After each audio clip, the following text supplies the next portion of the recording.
کا اظہار کر رہے تھے، بہت ہی اچھی گفتگو کی، اللہ تعالیٰ مزید ترقیوں سے نوازے۔ اس کے بعد میں طالب علم احسان اللہ کی خدمت میں درخواست کرتا ہوں کہ وہ آئے اور اپنے خیالات کا اظہار کرے۔ یہ بات بھی میں واضح کرتے چلوں کہ بچوں کا تقریری مقابلہ پہلے ہو چکا ہے، اس میں جن بچوں کی پوزیشن آئی ہے وقت کی قلت کی وجہ سے صرف انہی 3 بچوں کا نام سائیں نے لکھا ہے، ورنہ دل تو ہم سب کا چاہتا ہے کہ ہم سب بچوں کو سنیں۔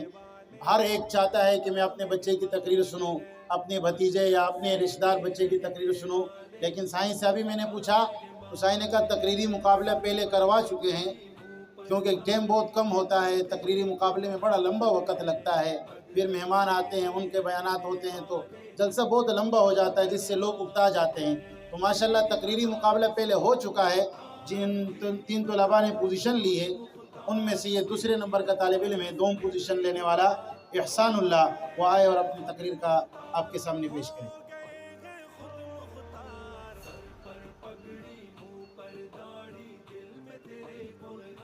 نحمده ونصلي على رسوله الكريم أما بعد فأعوذ بالله من الشيطان الرجيم بسم الله الرحمن الرحيم قل هل يستوي الذين يعلمون والذين لا يعلمون وقال النبي صلى الله عليه وسلم طلب العلم من المهد إلى اللحد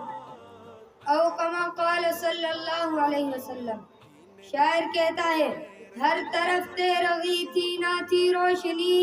ہر طرف تیرغی تھی نہ تھی روشنی، آپ آئے تو سب کو ملی روشنی، اسوہ مصطفیٰ کی یہ تعریف ہے، روشنی روشنی روشنی روشنی،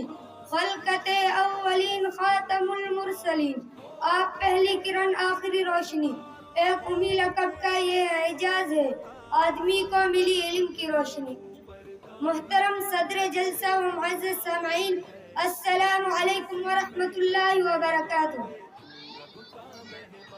آج میری تقریر کا موضوع مقام علم کے منور عنوان سے معنون ہے۔ سامعین محترم، علم اسلام کی بنیاد ہے۔ حضور اکرم صلی اللہ علیہ وسلم نے بھی علم کو اسلام کا ستون قرار دیا۔ یہ علم ہی ہے جس کے ذریعے انسان نے اپنے خالق و مالک کو پہچانا اور اس پر حقائق و معارف کے ضمائریاں ہوئے۔ چنانچہ پہلی وحی جو آن حضرت صلی اللہ علیہ وسلم پر نازل ہوئی وہ بھی علم کے متعلق تھی۔ ارشاد خداوندی ہے اقرأ بسم ربک الذی خلق، اے پیغمبر اپنے پروردگار کا نام لے کر پڑھو جس نے عالم کو پیدا کیا، خلق الانسان من علق، جس نے انسان کو خون کی پھٹکی سے بنایا، اقرأ وربک الاکرم الذی علم بالقلم، پڑھو اور تمہارا پروردگار بڑا کریم ہے جس نے قلم کے ذریعے علم سکھایا، علم الانسان ما لم يعلم، اور انسان کو وہ باتیں سکھائی جن کا اس کو علم نہ تھا۔ سامعین محترم، حضور اکرم صلی اللہ علیہ وسلم کا فرمان عالی شان ہے۔ حضور صلی اللہ اسلام نے پڑھے لکھے اور بغیر پڑھے لکھے افراد کے درمیان حد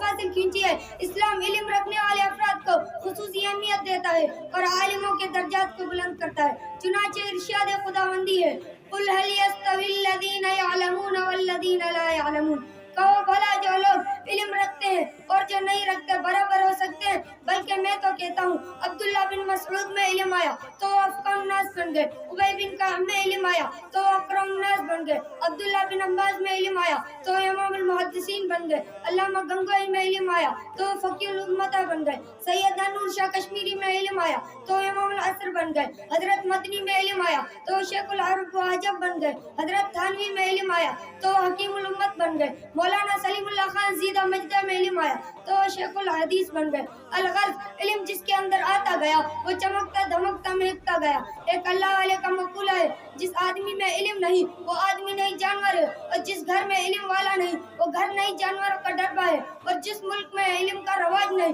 وہ ملک نہیں حیوانوں کا جنگل ہے۔ معلم اعظم کا فرمان ہے علم حاصل کرو کیونکہ لوجہ اللہ کی تعلیم خشیت ہے، علم کا مزہ، علم کی طلب عبادت ہے، علم کا مزہ علم کی طلب عبادت ہے، علم کا مذاکرہ تسبیح ہے، علم کی تلاش جہاد ہے، بے علموں کو علم سکھانا صدقہ ہے، مستحقوں میں علم خرچ کرنا تقرب ہے، علم حلال و حرام کا نشان ہے، دنیا و آخرت میں روشنی کا ستون ہے، خلوت میں ندیم ہے، راحت و مصیبت کو بتانے والا ہے۔ حضور اکرم صلی اللہ علیہ وسلم کا فرمان عالی شان ہے کہ علم حاصل کرنا ہر مسلمان مرد و عورت پر فرض ہے۔ حاضرین مجلس، میری بات سن لیجئے، دلوں میں بٹھا لیجئے کہ